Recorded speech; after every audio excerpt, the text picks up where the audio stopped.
All right, hello, and welcome to another episode of the Couch Coaches podcast, where we talk about everything going on in the world of sports, and we are neck deep in football, and I absolutely love it. We have a massive game coming up this weekend, so I brought on Sister Leslie to talk her side of the eventual losing team, just so we can kind of get perspective and stuff, and going into this week, and then of course she'll come back next week, and we'll talk about what happened, and we'll console her and stuff. It'll be okay.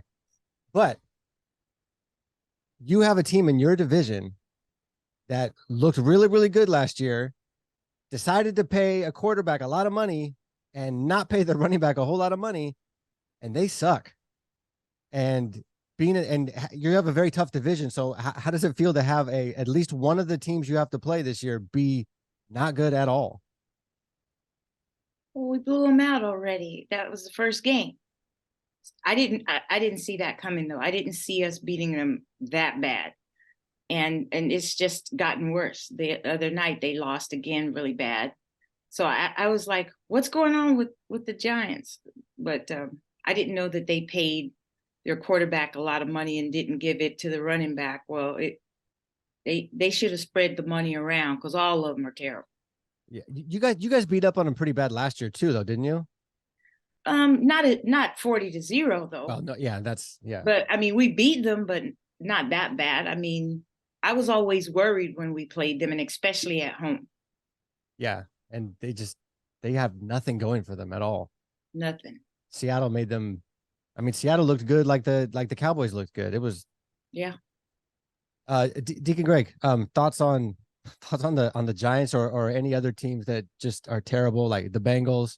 I'm not going to bring up your Raiders, but you guys look dysfunctional too. But I'm hoping that turns around. We'll get to that. Don't talk about the Raiders right now. We'll get to that. Okay. All right. So, no, but back to the Giants. I think they are the poster team for why running back should be getting paid in this league. You know, they gave all that money to the quarterback, and they franchised the quarterback, and I mean the running back Saquon Barkley, and then they ended up giving him some kind of special deal to pay him for 1 year or whatever. Of course, he's hurt. He got a knee or something going on with him right now. But it just shows how that team is nothing without him. And they invested all the money in the quarterback, and they don't have any type of a running game. And I think that goes for all teams with dominant running backs, that the running backs should be getting paid, because they are a very important part of the success of the quarterback. So it just goes to show you can't just invest in a quarterback and not have a running game. And I don't know what's going on in Cincinnati. We know that the quarterback is hurt. He got that calf injury, didn't help him out any, and he just can't get on healthy enough and then get on the same page. So those are the two shocking teams that I see that are really underachieving. Yeah, Brother Bill. Yeah, I think two things for the New York Giants that surprised me, and I didn't know this, that their O-line has issues, right? So they're down players. But getting back to, Saquon Barkley, when you have a running back who's the focal part of your offense, and then they go down, and yet you have a quarterback and other offensive weapons that can't pick up the slack, that's an issue. And this isn't the first year that that's happened with the Giants. I mean, they got on a little bit of roll last year, but it was the same situation last year. I mean, they just don't have enough playmakers, and they don't have a quarterback who can make things happen even when there's issues with the line. If you think about a team like Kansas City Chiefs, I mean, Pacheco, that's I mean, Patrick Mahomes gets all the press as a quarterback, rightfully so, but do they have a spectacular running game? No. But they are diverse enough, and they have enough talent elsewhere where they can make up for it. And I think the Giants lack that. And the other thing I think that I see that's going to be an issue with them, not only their schedule, but I don't see fire from that coaching staff to I see something lacking from a coaching standpoint to keep the players, because the defense played as hard as they could. And to be honest, I thought, why don't you let them play both ways with the defense play offense, if they couldn't do any worse? Yeah, I mean, we kind of brought it up when all the running back stuff was initially started. Like, you cannot pay your running back if you're a team that is good enough at finding other running backs. Like, Seattle is obviously great at finding running backs. The Cowboys are great at they do fantastic at drafting, period. But they do good at drafting. I mean, Pollard's a stud. Pollard is an absolute stud. His leg fell off last year, and he's come back and he's still good. The Giants don't. I mean, they didn't want to pay Zeke, but they didn't. I mean, they didn't want to pay Saquon, even though he was like the central part of their offense. But then they didn't find anybody to replace Saquon when they're not. To me, that's like a top down thing. So just real quick, Sister Leslie, you don't like your running back? Well,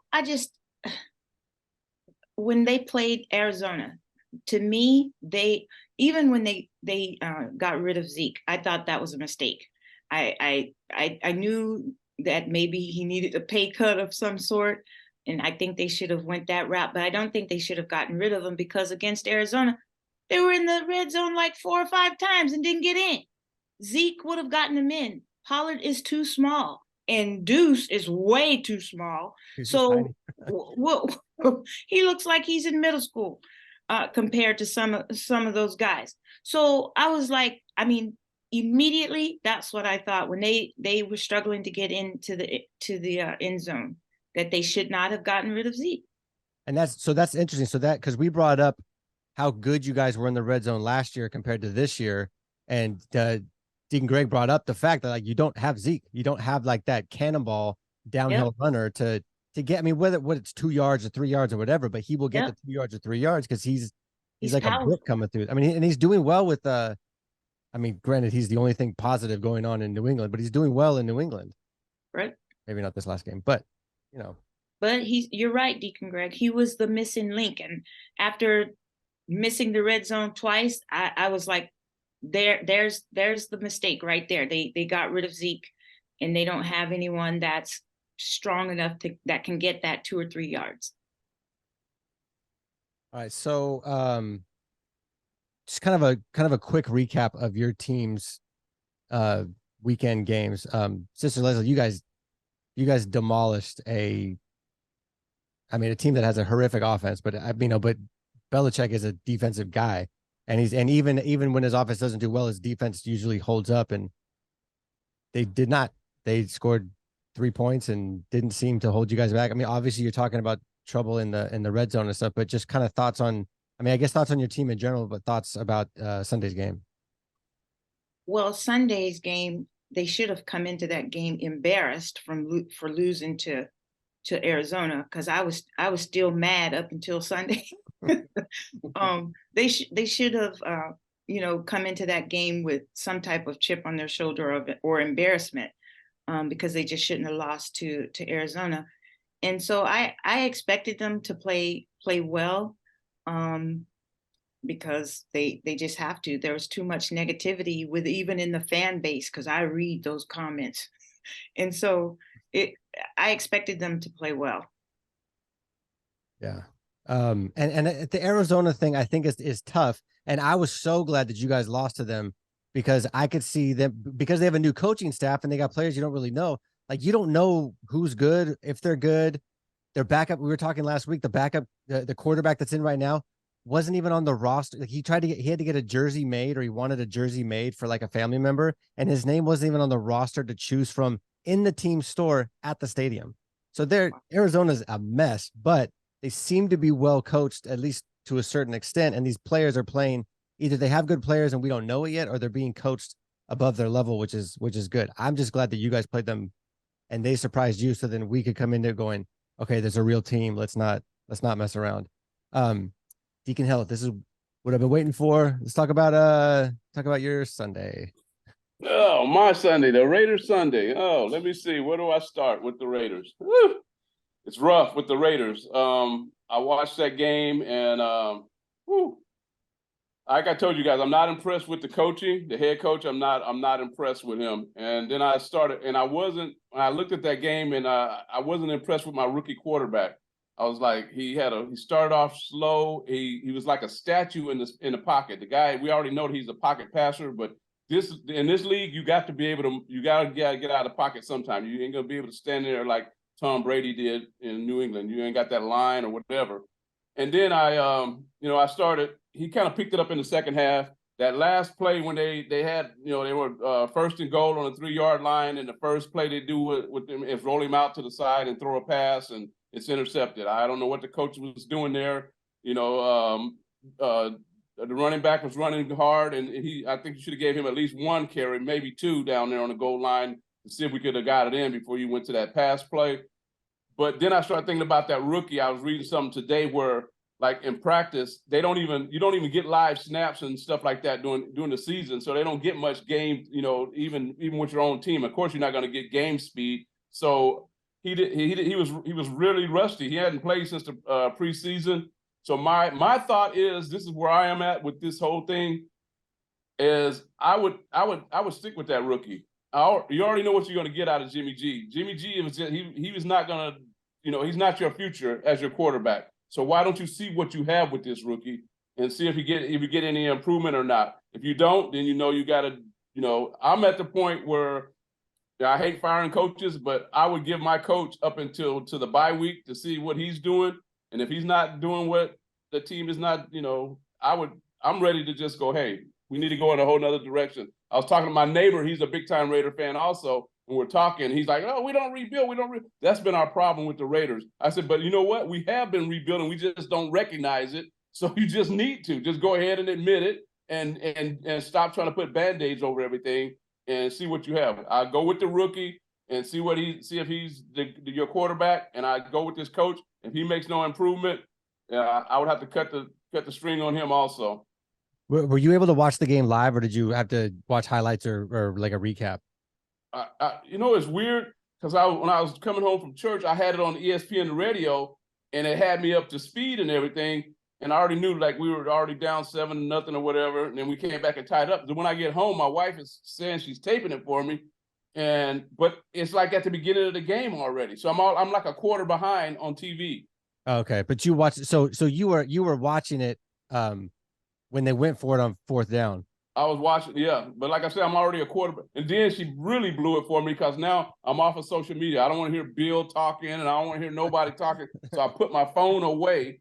And so now I'm watching this game from like a quarter behind. And then my wife comes downstairs. I'm going to throw her under the bus.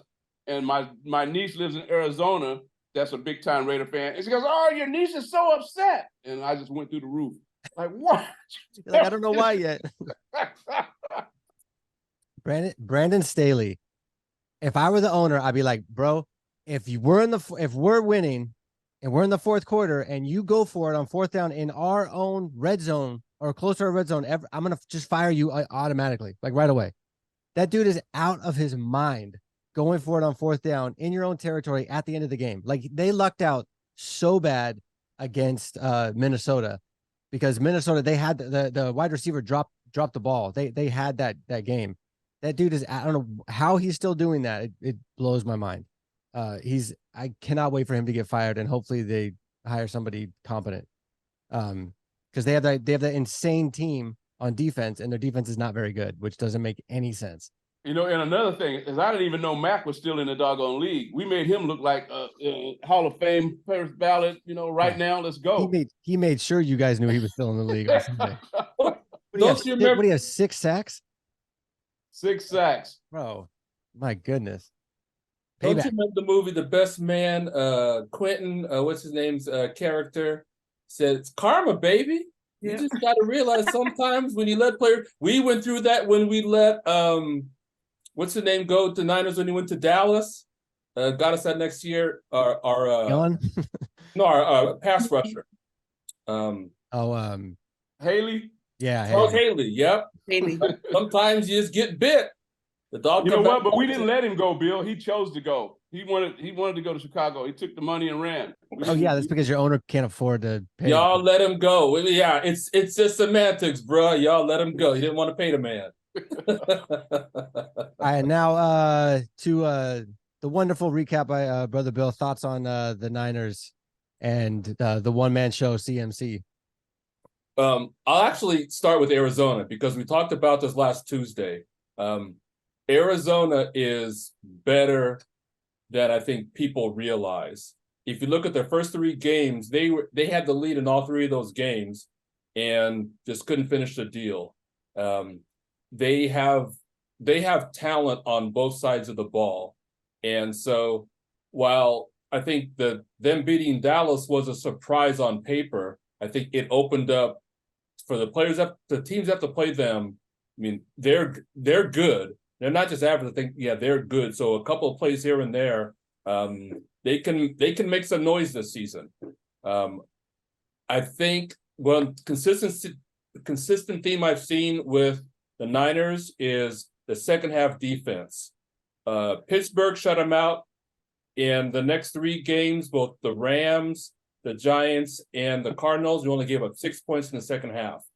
And I think that's something that tells you they have a defensive coordinator who knows how to make adjustments, and the team knows how to not just, stop them defensively, but can generate enough plays offensively to shorten the game. And I was impressed with the fact that Shanahan stayed aggressive with getting the ball to Brandon Ayuk, because he's WR1 on that team. I mean, Purdy and CMC get the press, but Ayuk is the playmaker. Yeah, it'll be interesting to see them. I don't expect them to use CMC as much this. I feel like they've been setting them up so you have to account for them to open up all this stuff up in the field for the passing game. But I cannot wait for Sunday, because it's like our first real game. Like we're playing like a real, like a team that we will probably see in the playoffs, or at least be in the playoffs. Everybody else is not so much yet. I think it's going to come down to the lines on both sides. Who controls the line of scrimmage is going to win the game. The Cowboys defense is opportunistic on turnovers. They've shown that. Niners have vulnerabilities in the secondary. I won't be surprised if Ambry Thomas doesn't start, because he got toasted twice, 2 plays in a row by Arizona. And so it's just going to be one of the trenches. Yeah. And if it comes down to quarterbacks, gotcha. Sorry, Sister Leslie, but comes down to coaching. Gotcha. Dak is Dak and Brock is Brock. I think we have enough sample size to know what each quarterback can do. I'm waiting for some picks. Well, all I can say is Purdy hasn't had Parson after him like every snap. He did in the playoffs. I think Parson is on another level this year. Probably. I just think he's on a whole nother level this year. Now, where I am concerned is that the cornerback or defensive back, if they pass, because I don't think we ever draft good for that position. Diggs, that's going to hurt. That is going to really hurt. Yeah. And I don't think that they've had time to find anyone that can do as good as Diggs, so there's where I would be concerned. If Purdy passes the ball, because which he will, like you just said. I don't think they'll run McCaffrey to death like they did on Sunday, but that's where I would be concerned. Yeah, and then that's the huge benefit of Micah. He's an animal. I mean, he was the guy I was concerned about with him getting in so fast. When Purdy does that blind turnaround thing where he turns to his left, I just think about Micah, just him turning around and Micah going pop right there. Let's hope. Let's not. If Parsons isn't double teamed or chipped, then that tells me that Shanahan didn't take his talent serious. Certain players, you just have to know you're not going to let that player beat you. Juszczyk and Kittle are going to be all over that guy the whole game. Run the ball right at him. I mean, it's going to be a head knocker game. I expect it to be the same rock fight as it was the last year in the playoffs. Yeah, and another victory for us. So moving on. Yeah, you have to slide that in, but that's okay. We'll see. It could go either way, I believe. It could theoretically, but realistically, we're gonna win. Okay. It's okay. Leslie, I'm hoping so hard. I'm gonna get me a cowboy hat this week. Yeah, get you one. I'll send you one, Deacon Gray. Wear it on Sunday. I'll wear my Niners cowboy hat on Sunday. I'll dress up. I'll do everything. He said his Niner cowboy hat. I heard that. There you go. I got it. I'll wear it. I'll wear it again.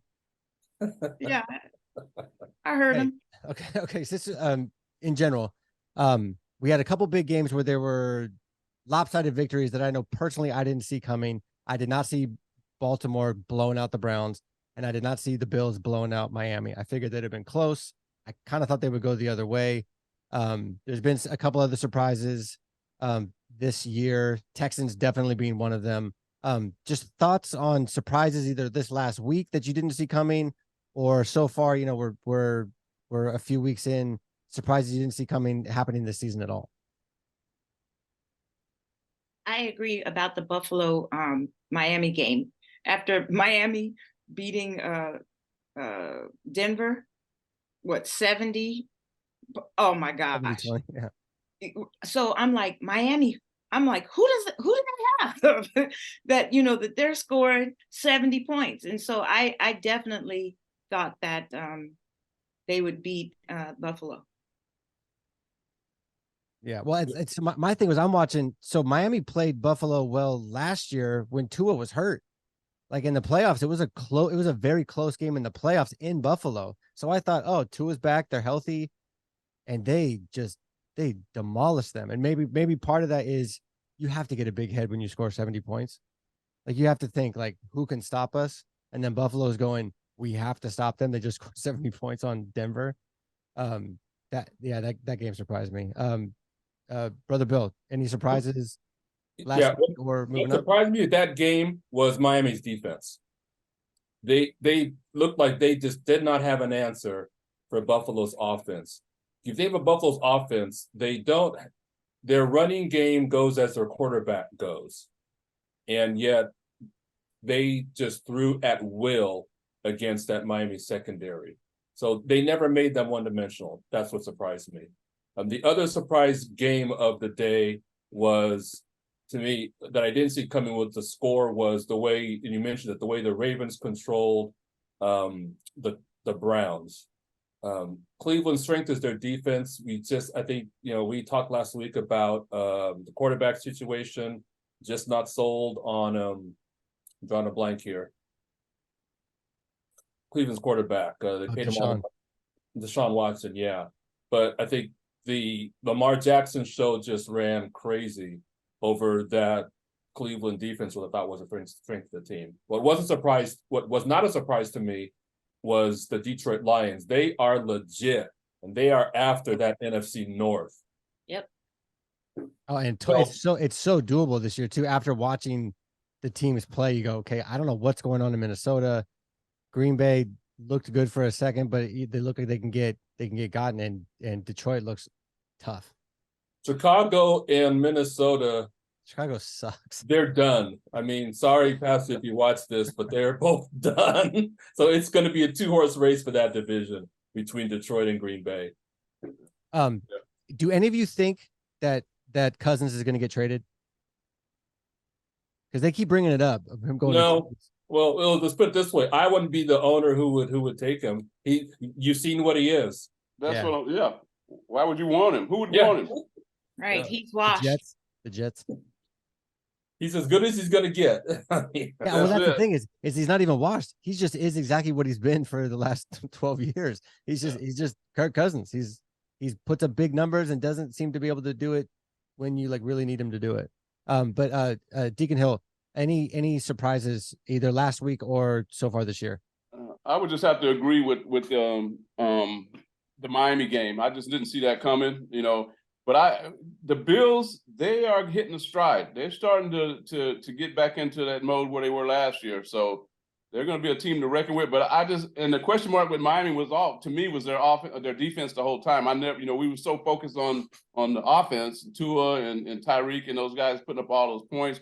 I never paid attention to their defense, so I didn't know what they had on defense. So I think that's going to be a question mark for them and see if they can get their defense together. And then just I know we were talking about Denver and Chicago last week, and I thought that Chicago, no way Chicago is going to lose to Denver after they got 70 put on them, and then they let them come back and win. So yeah, Chicago, that has to be the biggest disappointment. I think behind the Giants, that got to be the biggest disappointment in the league. You look back at the history of Chicago and the proud monsters of the Midway and all that stuff. That is where's that at? Yeah. Hey, so we're almost at a time here. What I want to do is you guys tell me what you think the score is going to be. Niners Cowboys, this Sunday. Oh boy. Deacon Hill, I'll let you go first. Me? Oh yeah, because I know I know you're gonna say the Well, Cowboys are gonna win. So I just let me want to see. see. Okay, they're gonna be. I think it's gonna be more of a defensive struggle than people think. You know, I know you guys think you got that big old high-powered offense, and you know, think you're playing a video game or whatever. So I'm gonna say Dallas 24, Niners 17. Terrible, terrible. All right, brother Bill, what do you think? Niners 28, Cowboys 20. Cowboys can get maybe a couple of touchdowns from outside the red zone, but they're kicking field goals when they get into the red zone. Sister Leslie. I'm with Dick and Greg, but I said Cowboys 24, Niners 21. Close Right. game. All right. I'm gonna go 31-23 Niners. So I think we're gonna bust 30 again because we've been busting 30 every week. Purdy for 30. I think Dak's gonna throw some picks this game.